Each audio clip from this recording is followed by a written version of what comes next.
Estamos avanzando en esta recta que nos lleva a la Semana Mayor, o mejor conocida como la Semana Santa. Y el Señor Jesús experimentó algo antes de ser entregado y sacrificado.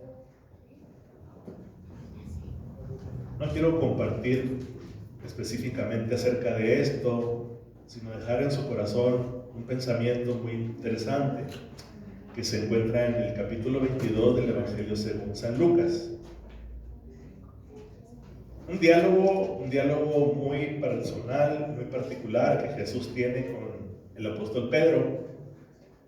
Vamos a ver qué dice la narración en el Evangelio según San Lucas, capítulo 22, versículo 31 y 32. Habla precisamente acerca de la negación de Pedro en esa semana crucial, en esos días cruciales, no solamente para los apóstoles, sino también para la humanidad completa, hoy en nuestros días. Como aún el creyente en su fe, muchas veces nos asemejamos mucho al apóstol Pedro, muy criticado, pero muchas veces imitado por nosotros. El versículo 31 dice la palabra del Señor: dijo también el Señor: Simón, Simón, he aquí, Satanás os ha pedido para zarandearos como a trigo. Otra vez leo el versículo 31, dice de la siguiente manera: dijo también el Señor: Simón, Simón, he aquí, Satanás os ha pedido, ¿para qué, iglesia? Para zarandearos como a trigo. El verso 32 dice: pero yo he rogado por ti que tu fe no falte. Y una vez vuelto, confirma a tus hermanos. Qué interesantes versículos. Nosotros podemos notar aquí muchas cosas en estos dos versículos. No exoneró Jesús a Pedro de pasar por momentos difíciles. No excluyó Jesús a Pedro, uno de sus principales discípulos, de no pasar por momentos de dificultad y de prueba.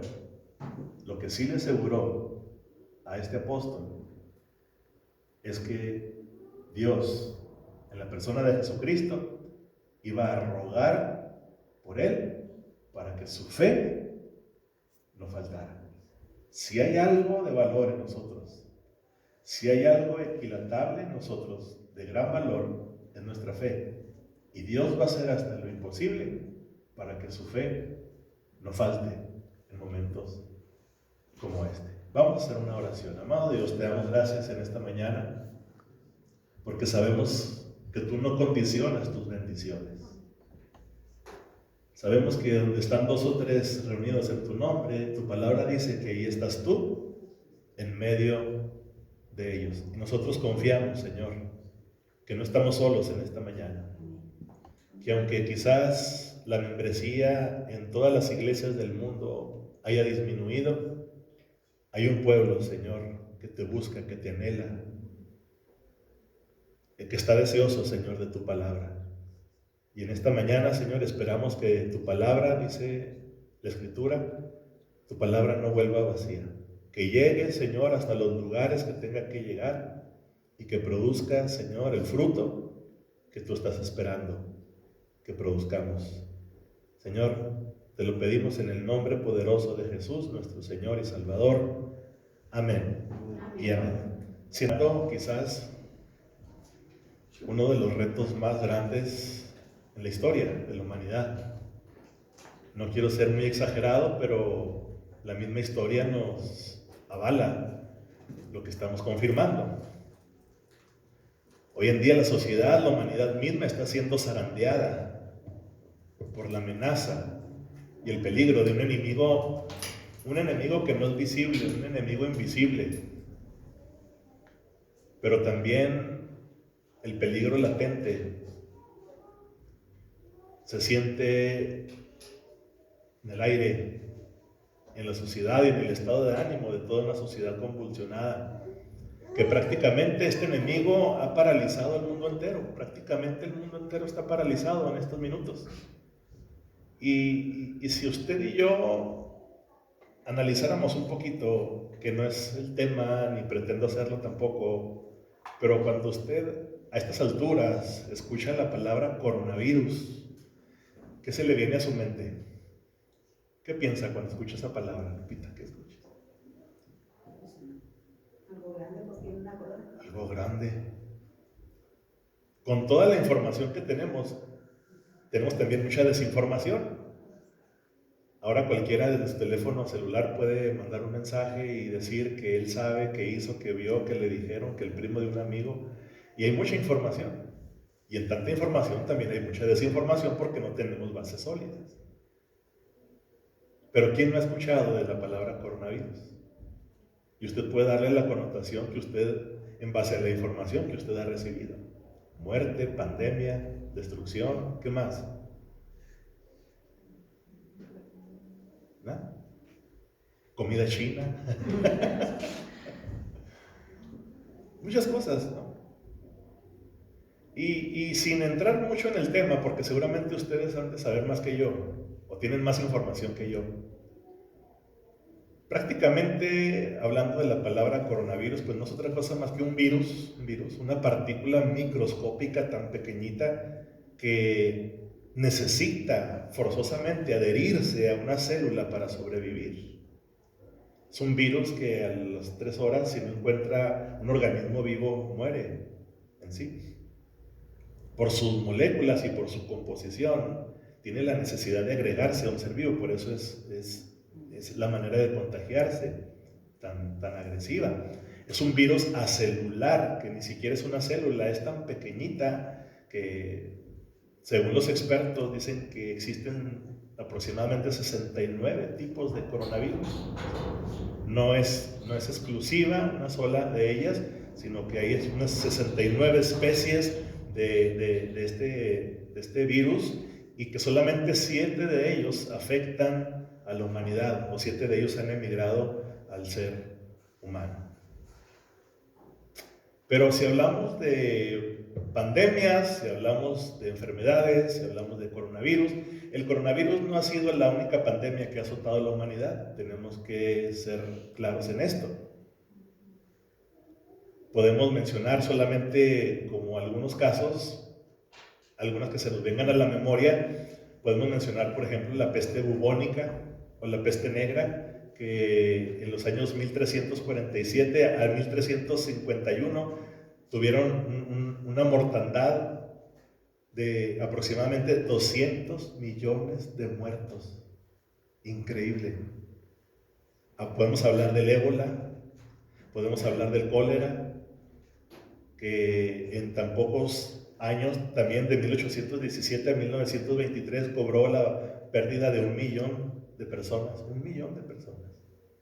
Podemos mencionar también la fiebre amarilla, que cobró de 100 a 150 mil personas. Podemos hablar del VIH, mejor conocido como el SIDA, que desde 1981 hasta hoy ha cobrado de 25 a 35 millones de muertos. Podemos mencionar, por ejemplo, algo que fue estratosférico, algo a grandes dimensiones. Después de la Primera Guerra Mundial apareció la gripe española, mejor conocida como la gripe española, que cobró de 40 a 50 millones de personas. ¿Y qué podemos hablar del H1N1, la influenza, o el flu, como lo conocen en Estados Unidos? Hasta hoy sigue cobrando vidas. Es mucho más agresiva que el coronavirus. Los médicos están reportando brotes de sarampión, hermana. Sí, en México. Brotes de sarampión. Y que también es mucho más agresiva que el coronavirus. Pero esta mañana no pretendo hablarles de septicemia, no soy médico, no pretendo hablarles de bacterias ni de infecciones, no soy infectólogo, pero sí quiero compartir desde el punto de vista bíblico cuál es nuestra posición como iglesia, cuál es nuestra esperanza como iglesia a la que fuimos llamados, cuál es nuestra actitud y nuestro carácter ante situaciones como las que estamos viviendo el día de hoy. Ya dijimos, no es la primera vez, pero también seguramente no va a ser la última. Que enemigos invisibles o visibles vengan a visitarnos o a tocar la puerta de nuestro corazón. ¿Para qué? Para zarandearnos y robarnos ¿qué? La fe, la paz. Y para ello, permítame comenzar diciendo que todo tiempo adverso a nosotros, todo tiempo adverso a nuestra capacidad de respuesta, producen o provocan crisis. Crisis como la que estamos viviendo. Psicosis como la que estamos viviendo, porque excedieron nuestra capacidad de respuesta. No sabemos qué hacer, no sabemos cómo actuar. Lo menos que podemos hacer es tomar medidas que el mismo gobierno nos ha determinado, nos ha impuesto a hacer, porque no tenemos esa cultura.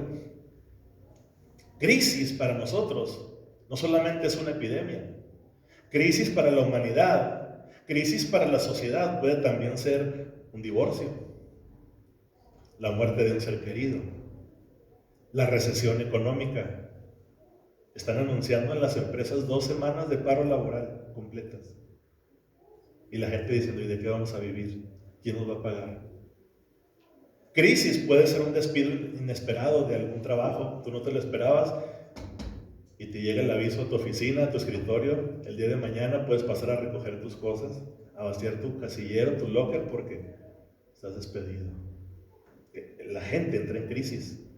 La gente crea un pánico. ¿Y qué decir de las traiciones emocionales? Cuando aquel que tú pensabas que era digno de tu confianza, ahora la está defraudando. El ser humano está rodeado de crisis. Cuando excede nuestra capacidad de respuesta o cuando no sabemos cómo actuar en frente a estas situaciones.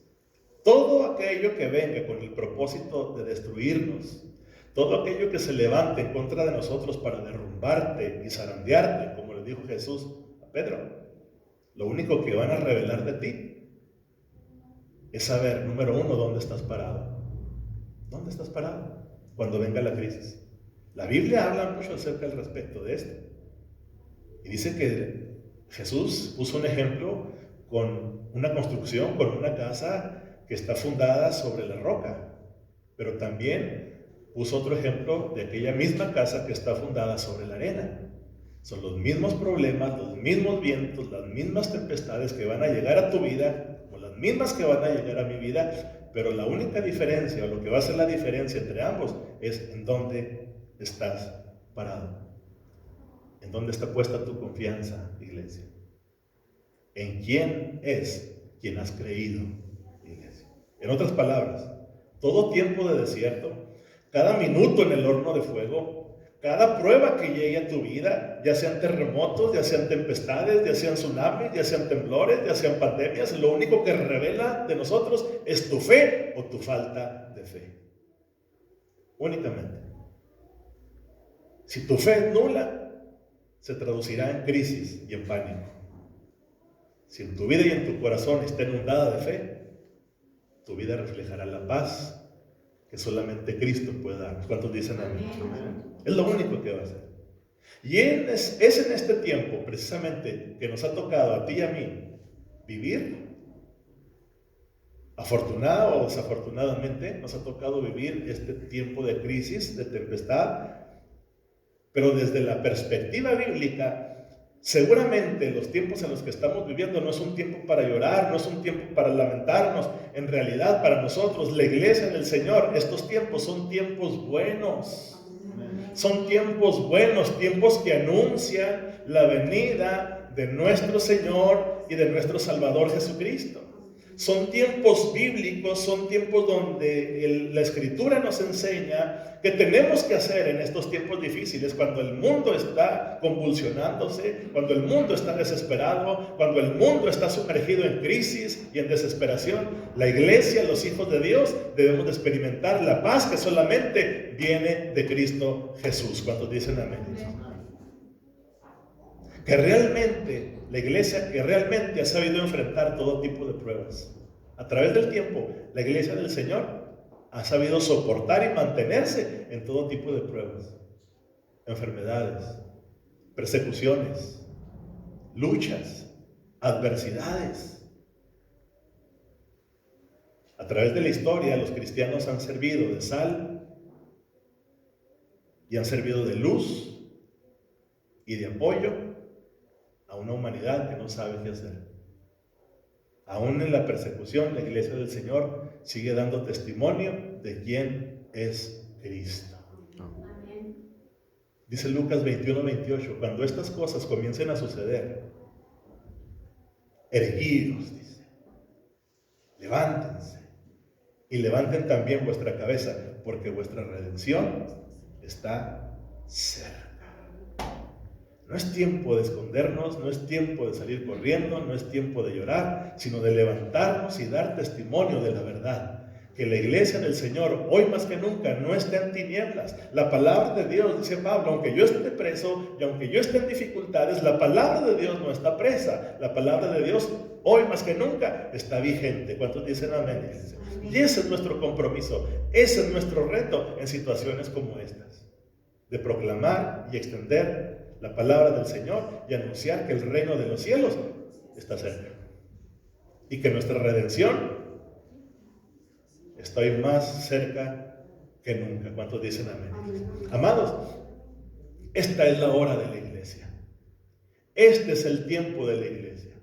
No en los tiempos cuando hay bonanza, no en los tiempos cuando no hay persecución, no en los tiempos cuando estamos cómodos, no. El verdadero tiempo de la iglesia es en estos momentos de dificultad y de crisis. Este es el tiempo de la iglesia. Es la hora de levantarnos y comenzar a brillar como luminarias en el mundo, escondido y sumergido en las tinieblas. Es el tiempo de levantarnos, erguir nuestra cabeza y anunciar que nuestro Redentor vive. ¿Cuántos dicen amén? Amén. Pero si la sal pierde su sabor, dice la Biblia, ¿con qué será salada? ¿Para qué sirve? Para nada. Para ser pisada por los hombres. Si experiencias como estas no están produciendo en la iglesia efectos positivos, los que están mal no son los que están afuera, sino los que estamos aquí adentro. Si circunstancias como estas no están afectando nuestra vida interior, la vida y el carácter de Cristo que llevamos dentro, entonces ¿dónde está nuestra virtud? Yo pienso que situaciones como estas son los tiempos de oportunidad que tiene la iglesia para revelar quiénes somos y en quién hemos creído. ¿Alguien dice amén a esto? Amén. Si situaciones como las que estamos viviendo no nos están haciendo reflexionar, sacando lo mejor que hay en nosotros, nuestra fe, entonces es vana. Entonces seremos igual, dice la Escritura, como los que no tienen esperanza. ¿Cuál es la diferencia entonces? Esta mañana yo quiero compartirles el contenido de un artículo que se publicó recientemente por un pastor radicado en Italia, en Nápoles, Italia, donde fue el segundo país más afectado por la visitación del coronavirus, después de China. Este pastor evangélico publicó un comunicado que se ha traducido a diferentes idiomas y ha llegado a muchos países. Y lo que llamó mucho la atención fue que precisamente salió de ahí, de la experiencia, del epicentro de todo esto que hoy estamos viviendo. Y el título de este desplegado, este anuncio, literalmente dice 8 cosas que el coronavirus quiere enseñarnos. 8 cosas que el coronavirus quiere enseñarnos. Y yo quiero compartírselos en esta mañana. Que hay 8 cosas, o que cualquier adversidad que venga a nosotros, llámese coronavirus, llámese ébola, llámese VIH, llámese H1N1, todo aquello que venga en nuestra contra, que sea adverso a nosotros y que afecte nuestra capacidad de respuesta, siempre trae una enseñanza, iglesia. Todo lo que atenta contra ti, siempre debe de producir en nosotros una enseñanza. Si hoy no reflexionamos como iglesia, ¿cuál es nuestro carácter y nuestra posición en Cristo? Seguramente volveremos a pasar por una situación como esta. Porque lo que Dios quiere es enseñarnos a través de las circunstancias adversas que vienen a nosotros todos los días enfrentamos dificultades, enemigos visibles e invisibles. Hoy nos toca luchar con un enemigo invisible, con un enemigo en común. ¿Qué tenemos que hacer? Se lo ponía en un comunicado que enviamos a la iglesia. La virtud y la fuerza del cristiano está en la unidad. La unidad nos hace fuertes. Amén. ¿Cuántos dicen amén a esto? Entonces, lo primero que el coronavirus quiere enseñarnos, vamos a utilizar textualmente la publicación por derechos de autor, es que este pastor decía que lo primero que esta adversidad viene a enseñarnos, número uno, es nuestra fragilidad. Nuestra fragilidad. Somos frágiles, hermano. No somos tan fuertes como creíamos. Como seres humanos somos frágiles, finitos. Un simple microbio tan pequeñito que a la vista humana es impercibible, ha sido capaz de poner a un mundo de millones y millones de personas de cabeza. Un simple virus. En pocos días fue capaz de llenar al mundo entero de pánico y forzarlo a tomar medidas extremas, al grado de encerrarlos en sus casas. Y esto solo nos demuestra lo débiles, frágiles, vulnerables y susceptibles a enemigos invisibles, pero peligrosos. Lo primero que nos revela y que saca y evidencia de nosotros es nuestra fragilidad. Nos enseña que somos frágiles, que nuestra fuerza no está en lo que poseemos, ni en lo que hemos adquirido, ni en el conocimiento, ni en el dinero que tenemos. Nuestra verdadera fuerza proviene de Dios. Amén. Pero esto nos dejó claro nuestra fragilidad. Número 2, este pastor puso en segundo lugar no solamente nuestra fragilidad, sino que también puso al descubierto nuestra igualdad. En un mundo donde la soberbia y el egoísmo prevalecen, esta enfermedad vino a enseñarnos que no importa cuál sea tu nacionalidad, no importa cuál sea tu idioma, no importa cuál sea el color de tu piel o en qué parte del mundo tú vivas, el coronavirus no hace distinción de personas. Eso nos habla de que somos iguales como seres humanos, todos somos iguales. El pecado, hermanos, el pecado vino a ser para la humanidad una especie de virus.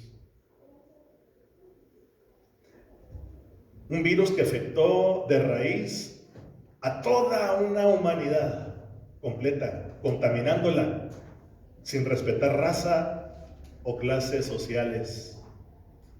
Es entonces el virus del pecado, el más mortal de todos, ya que condena al hombre a vivir una eternidad de apartado de Dios.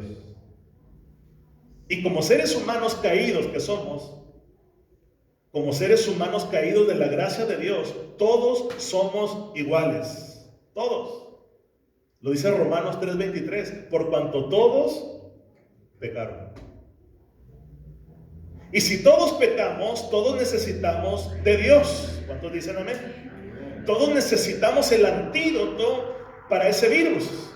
Y estoy hablando de la redención en Cristo Jesús. Ahí nadie queda fuera. Ahí nadie queda excluido. Otra lección que esta pandemia vino a enseñarnos, no solamente, ya dijimos, nuestra fragilidad, no solamente nuestra igualdad, sino también nuestra pérdida de control. Ya lo veíamos al principio. Caos significa pérdida de control. En medio de un mundo extremadamente egoísta, escúchenme, autosuficiente, controlador, orgulloso, que disfruta de tener en sus manos el control de todo. Es curioso que este virus vino a afectar y a demostrarnos que en realidad no tenemos el control de nada. Por ejemplo, ahora desde un dispositivo de teléfono se puede controlar todo, aparentemente. Usted puede apagar y encender su auto desde su celular. Usted puede apagar la televisión desde su celular. Usted puede accionar las cámaras de seguridad y tener acceso a ellos desde su celular. El refrigerador, hay refrigeradores inteligentes que desde su celular usted puede encenderlo y regularle la temperatura. La luz de la casa puede ser controlada también con sensores de su celular. Hasta transacciones y pagos de dinero electrónicos, todo desde su celular.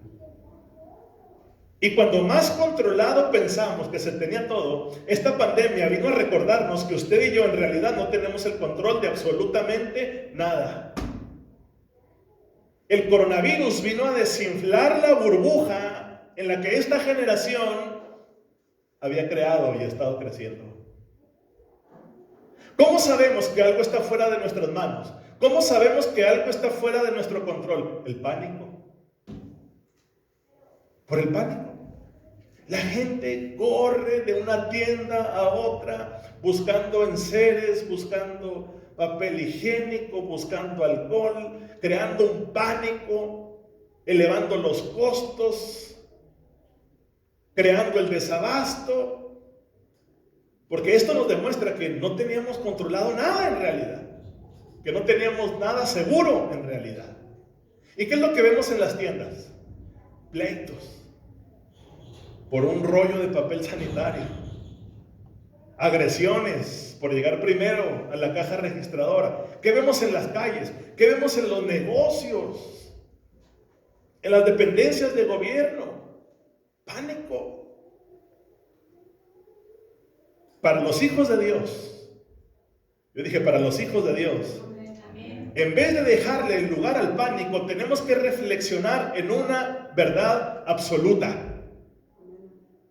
Que hay un Dios creador, soberano y sustentador de toda la creación y que tiene todo, absolutamente todo, en absoluto control y que nada se le escapa de las manos. ¿Cuántos dicen amén? Es Dios quien tiene el control de todo. Y si a usted y a mí algo se nos sale de control, déjeme decirle, mi amado hermano, que Dios no lo agarran dormido, nunca lo tomarán desprevenido, porque el que vela por ti, el que vela por mí y el que vela por Israel es el Rey de Reyes y Señor de Señores. Amén. Él no duerme, Él no descansa, dice la Escritura. Dios, amada iglesia, es quien en verdad tiene el control de todas las cosas, aún de nuestra vida. Tiene el control de la enfermedad. ¿Cuántos dicen amén? Tiene el control de la salud. Él es suficiente para sanarnos. Él es suficiente para crear en ti y en mí moléculas, bacterias nuevas, si estas están dañadas. Dios es el que puede calmar la tempestad. Dios es el que tiene el poder y el control, no solamente de crear la tempestad, sino también la calma, dice la Escritura. Nada ocurre en el universo que Él mismo haya determinado. Él tiene el control. ¿Cuántos dicen amén? Por algo sigue sentado en su trono, dice la Escritura. Y si Dios tiene el control, yo puedo estar seguro. Amén. En eso radica mi confianza. Que si Dios tiene el control de todas las cosas, yo que soy su hijo, puedo estar seguro. No hay lugar para el pánico. No hay lugar para la zozobra ni la desesperación. Otra cosa que lo estamos viviendo, lo que estamos viviendo hoy vino a enseñarnos, es el dolor del rechazo. En las redes sociales, en las noticias, los videos, vemos cómo la gente aísla, rechaza, etiqueta a la gente con un resfriado. Si alguien estornuda en la calle, es mal visto. Si alguien tose en un supermercado, es acusado, allá tosió alguien de aquel lado. Qué terrible que por la simple sospecha de un contagio, la persona tenga que ser aislada, apartada, segregada y rechazada, no solamente de la sociedad, sino también de sus seres queridos. Hoy este virus vino a privarnos de la compañía de muchos de nuestros seres queridos. Respetamos su decisión de quedarse en casa, respetamos su decisión de tomar medidas, pero eso no exime que hoy los extrañemos y que los amemos aún a la distancia. Lo mismo sucedía con el contagio de la lepra en los tiempos de Jesús. Cualquier brote en la piel, salpullido, era un riesgo de lepra. Y esta gente, aunque muchas veces no era contagiada, tenía que ser separada de sus familias y de sus seres queridos. Basta con toser o estornudar en la calle para ser segregado, para ser mal visto. Y esto como cristianos, hermanos, debe de llevarnos a una reflexión muy profunda. De cuánto nosotros hemos rechazado también a otros. Por cosas que ni siquiera tienen que ver con enfermedades, sino que muchas veces rechazamos nosotros a la demás gente por su estatus económico. Cómo viste, qué maneja, cómo habla. El dolor del rechazo no solamente es por los que están contagiados por alguna enfermedad. El dolor del rechazo lo ha experimentado la gente que no es de la misma raza que tú o que yo. ¿Cómo trataríamos nosotros si entrara por esa puerta una persona que venga de la sierra, un indígena, un chapaneco, un mixteco, uno de Chiapas? A veces rechazamos a la gente porque no tiene nuestra misma preparación académica, porque son analfabetas. El dolor del rechazo es muchas veces más doloroso que el contagio de una enfermedad. Y el dolor del rechazo hace que nosotros prejuiciemos a la gente por lo que vemos. Juzgamos la portada sin antes leer el libro. Inmediatamente sacamos conclusiones y encasillamos a la gente según nuestro criterio. La lección sería, en este punto número 4, aprender a mirar a los demás como Dios nos mira a nosotros. Si nosotros somos capaces de excluir a la gente por lo que vemos, imagínense Dios por lo que sabe de nosotros. Él sabe cómo vives. Él sabe lo que piensas. Él sabe aún las intenciones de tu corazón y aún así no te rechaza. Él conoce en realidad el sentimiento del rechazo, más que nadie. Aún su pueblo, sabiendo quién era, muchas veces le dio la espalda y lo rechazó. De eso quiero hablar más adelante. Número 4, dijimos, el dolor del rechazo. Número 5. La quinta cosa que el coronavirus vino a enseñarnos, según este pastor de Nápoles, Italia, es, ponga atención a esto, está muy bueno, la diferencia entre el temor y la fe. Hay un abismal trecho, una gran distancia entre temor y fe. Son dos polos opuestos. Más de 365 veces la Biblia te dice, no temas, no temas. Pero ¿cómo procesamos nosotros nuestros temores, iglesia? ¿Cómo los procesamos? Cuando usted y yo tenemos miedo, ¿qué es lo que hacemos? ¿Cómo encontrar un balance entre estos dos extremos, entre el temor y la fe? Hay muchos de nosotros que están asistiendo a la iglesia, venciendo sus temores por fe. Pero hay otros que en su decisión muy personal y respetable fue más su temor, que en este caso están escondidos en sus casas. ¿Cuál sería entonces el balance? entre estos dos extremos, temor y fe.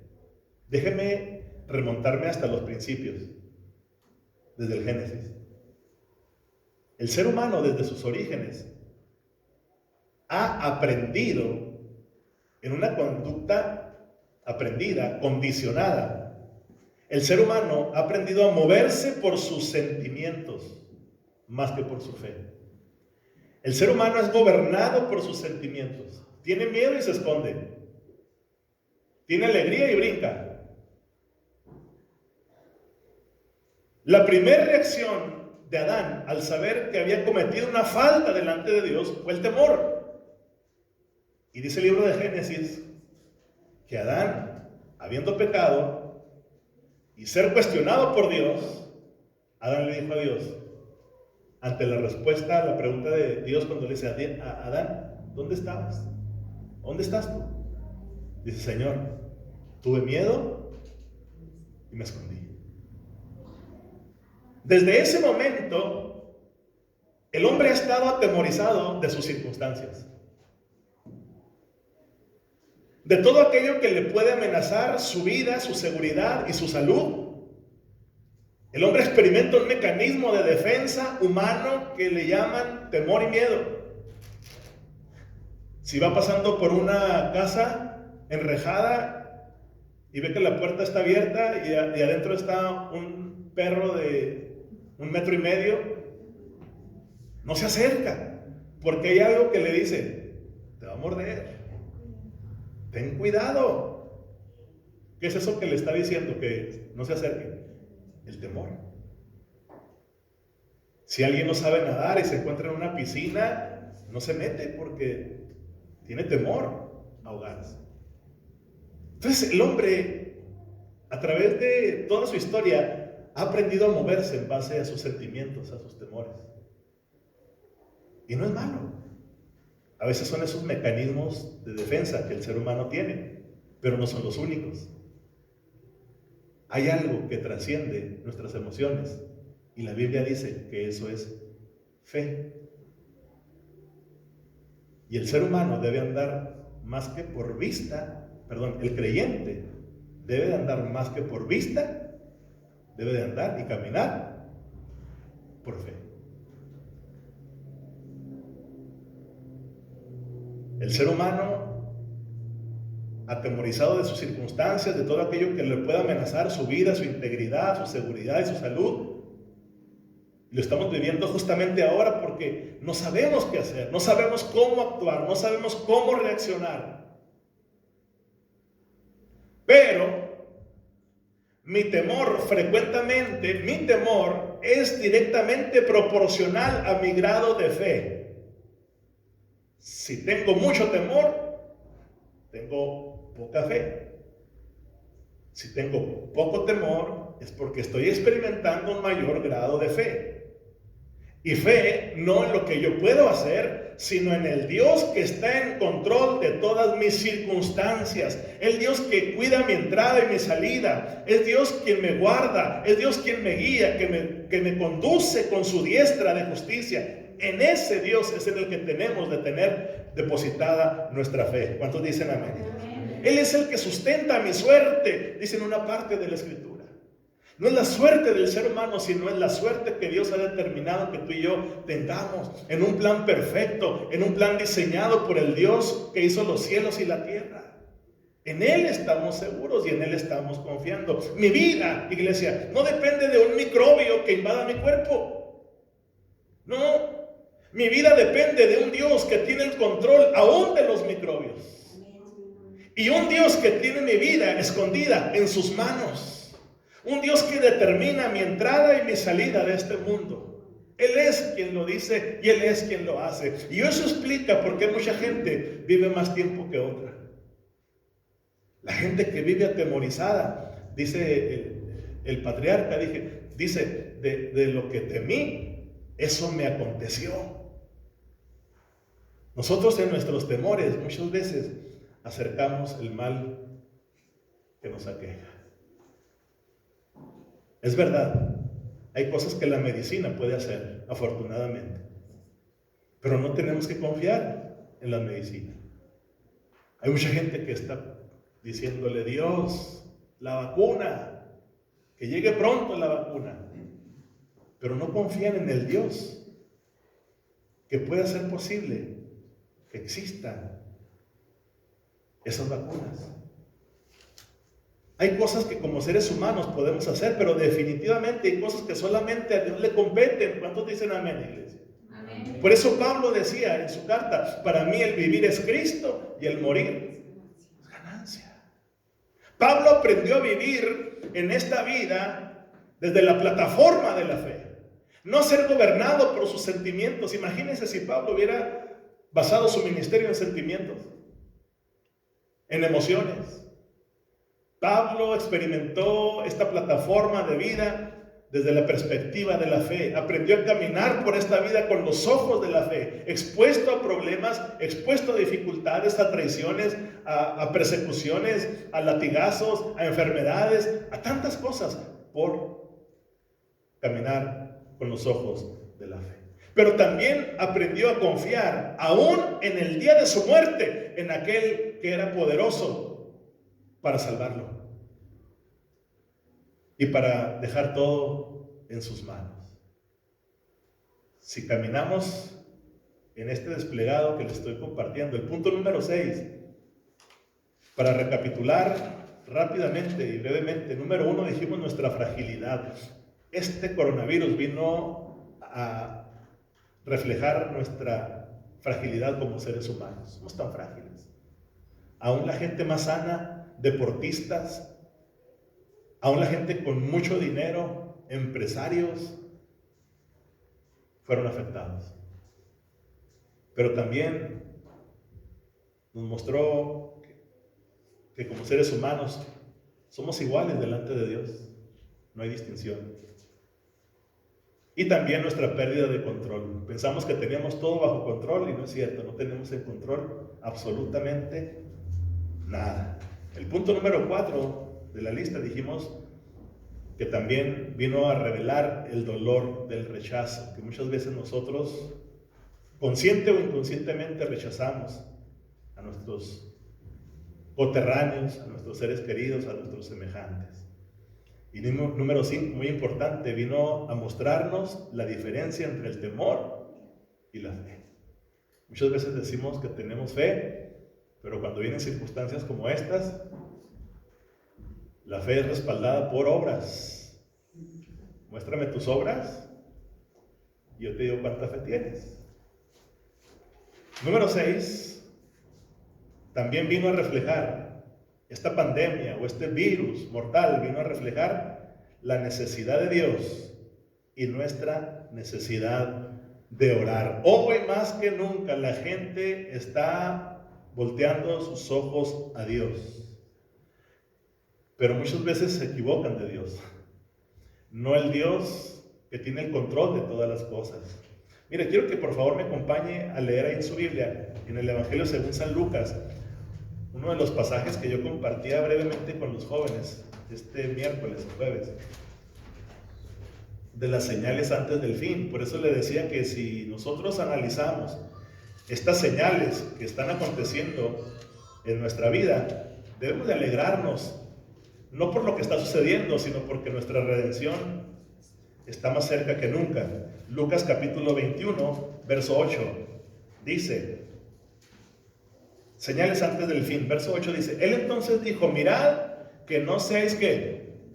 Engañados. ¿Y qué es lo que está pasando en este tiempo? Mucha gente tiene la facultad de mandar información, mucha gente está engañando en las redes sociales, y el Señor dijo, antes de las señales del fin, es el verso 8, mirad que no seáis engañados, porque vendrán muchos en mi nombre diciendo yo soy el Cristo, y el tiempo está cerca, mas no vayáis en pos de ellos. Ahora por favor vaya, denle vuelta a su página y vea el versículo 36 solamente. Dice, velad pues en todo tiempo, ¿cómo dice? Orando. Orando. Esta debe ser nuestra posición. Esta debe ser nuestra actitud ante las circunstancias que nos acontecen. Velad pues en todo tiempo orando. que seáis tenidos por dignos de escapar de todas estas cosas que vendrán y de estar en pie delante del Hijo del Hombre. La gente se pregunta en tiempos como estos, ¿y si Dios existe, dónde está Dios?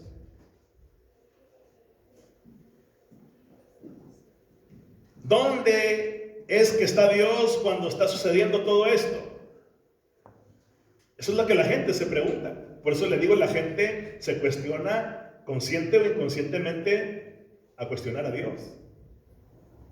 Aún los que se decían ateos empiezan a mencionar y aparecer el nombre de Dios en sus bocas. ¿Dónde está Dios? Pero lo que tenemos nosotros que estar conscientes y buscar en todo tiempo es al Dios de las Escrituras. No en el Dios que les hace los milagritos cumpliendo sus caprichos solamente. Porque la gente dice, bueno, ¿y dónde estaba Dios cuando papá murió? ¿Y dónde estaba Dios cuando mi esposo me abandonó? ¿Y dónde estaba Dios? ¿Y dónde estaba Dios? No buscan a Dios para arrodillarse, no buscan a Dios para humillarse, sino buscan a Dios para que les resuelva sus incógnitas y sus cuestionamientos. Pero la Biblia deja claro el tipo de Dios que nosotros tenemos que buscar. El único Dios verdadero. ¿Cuántos dicen amén? El que es soberano. El que no necesita ser cuestionado por ti, por mí, para que sea Dios. Ni tampoco tiene que respondernos para que estemos convencidos de que es Dios. Dios es Dios. Y punto. Isaías capítulo 45. Me encanta esta porción de la Escritura. Isaías 45, versículo 5. El primero que llegue me lo indique con un amén. Dice la palabra del Señor: yo soy Jehová y ninguno más hay. ¿Cuántos dicen amén a esto? Amén. No hay Dios fuera de mí. Yo te ceñiré aunque tú no me conociste. Verso 6. Para que sepa desde el nacimiento, para que se sepa desde el nacimiento del sol y hasta donde se pone, que no hay más que yo. Yo, Jehová, y ninguno más que yo. Y el verso 7 dice, ponga atención a esto, que formó la luz, pero también creó las tinieblas. O sea, que creó el día bueno y que también es el autor del día no tan bueno. Pero miren lo que dice, que hago la paz y creo la adversidad. Otra versión dice la calamidad. Que muchas veces nosotros le atribuimos a Dios nada más las cosas buenas, pero no las cosas malas. Y no es que Dios haya enviado el coronavirus. No es que Dios esté feliz y gozándose del problema que tú estás pasando en este momento, ¿no? Déjame continuar. Dice, yo, Jehová, soy el que hago todo esto. Es el Dios. Es el Dios. Aún nuestros propios caos, aún en nuestros propios problemas, son posibles, sí. Por eso es que Jesús llega con Pedro en el versículo inicial con el que leímos. Dice, Pedro, te tengo una noticia. Una buena y una mala. ¿Cuál quieres primero? Dice Pedro, Satanás ha venido conmigo y me ha pedido tu alma para zarandearte como a trigo. Esa es la mala. Pero quizás Pedro pudo haber dicho, pero pues dejé mi casa, dejé mis redes, dejé mi familia. Dice Pedro, antes de que digas cualquier cosa, yo he rogado al Padre para que tu fe no falte. Quiere decir, Pedro, que vas a pasar por dificultades. Va a haber días buenos y va a haber días malos.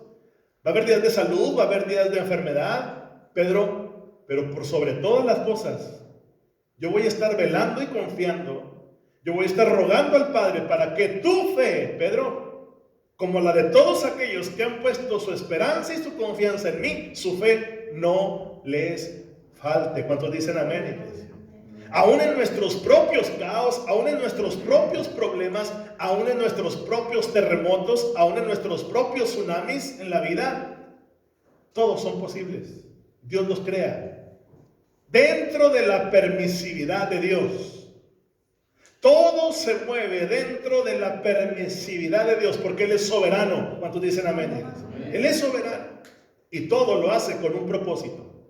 Todo. De modo que todas las cosas sucedan para el bien, a fin de que sus planes se cumplan y se cumplan sus propósitos eternos. Eternos. Por eso es que la Biblia dice que a los que aman a Dios, todas las cosas les ayudan a bien. Todas las cosas. Él dijo, yo soy el que crea todas las cosas. Ese Dios que creó la luz y las tinieblas, crea la paz, pero también crea las calamidades. Es ese mismo Dios quien está llamando tu atención y mi atención, la atención de la iglesia, aún en medio del caos, para que le busques. Ese es su propósito, para que le busquemos cada día con mayor intensidad. Buscadme, dice el Señor en Amós 5:4, buscadme y viviréis. La naturaleza del ser humano, la condición del hombre es olvidarse de Dios cuando no está en problemas. Pasa la dificultad y el hombre le da la espalda a Dios. Se resuelven sus problemas y la gente deja de buscar a Dios. Esa es la historia desde el principio con el pueblo de Israel. Y Dios lo sabía. Por eso le digo, si alguien experimentó el rechazo, es el mismo Dios del que estamos hablando. Por la ingratitud del ser humano. Pero hay una porción de la Escritura que llama mucho mi atención. Ahorita se la voy a mencionar. Pero su carácter, el carácter de Dios, su deseo y su anhelo, siempre ha sido tenerte cerca de Él. Siempre. Siempre. Te pregunto, y haciendo un ejercicio de honestidad, tú me contestas. ¿Cuándo es que el ser humano se acuerda que hay un Dios? ¿Cuándo? Cuando siente el agua, ¿hasta dónde, hermano? Hasta el cuello.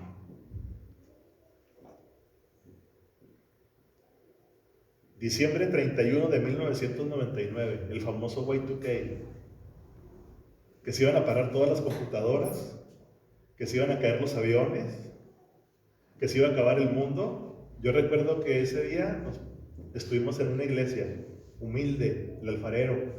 O sea, nos tocó estar ahí compartiendo. Hermano, nunca había visto yo esa iglesia tan llena. Nunca. Hasta la puerta, lleno completamente. ¿Sabe por qué? Porque no sabían qué iba a pasar al día siguiente. ¿Sabe cuánto duró ese sentimiento? Un día. Al siguiente domingo, la gente volvió a su rutina. Septiembre del 2011, las Torres Gemelas. Toda la nación americana en oración. 3 meses duraron en oración. 3 meses. Todos los días. Después de esos 3 meses, toda una nación le da la espalda a Dios. Se volvieron a olvidar. 17 de marzo del 2020, una convocatoria a nivel mundial para que ese día todas las iglesias cristianas estuvieran orando. Le pregunto, ¿cuánto va a durar tu búsqueda de Dios en esta calamidad? ¿Cuánto va a durar tu búsqueda de Dios en esta ocasión? ¿Terminando la cuarentena? Mire la expresión que usa el profeta Jeremías. Es el versículo que yo le quería compartir. Me impacta cómo Jeremías usa esta expresión. Jeremías 15:6. Yo lo tengo. El primero que lo tenga me lo indica. ¿Y sabe cuál era el reproche, si se puede llamar así, de Dios a su pueblo? Que le habían dejado, que le habían abandonado, que le habían dado la espalda. Siempre, siempre, siempre. Es más, El común denominador de los profetas del Antiguo Testamento era este: por cuanto me dejaste, por cuanto me dejaste. Todavía en el libro de Apocalipsis, el mensaje a las iglesias, dice: por cuanto has dejado tu primer amor. Qué tremendo. Cómo se repite a través de la historia. Jeremías 15, ya lo tenemos. Amén. Versículo 6 dice: tú me dejaste. O sea, Dios no te dejó. Debes de tener bien claro esto, iglesia, que Dios no te abandona. Gracias por su entusiasmo. Amén. Que Dios no te deja. Dice: tú me dejaste, le está diciendo al pueblo de Dios. Te volviste atrás. Por tanto, yo extenderé sobre ti mi mano, y uno está esperando decir: y te bendeciré. Miren lo que dice: y te destruiré. Y luego miren lo que dice: estoy cansado de repente.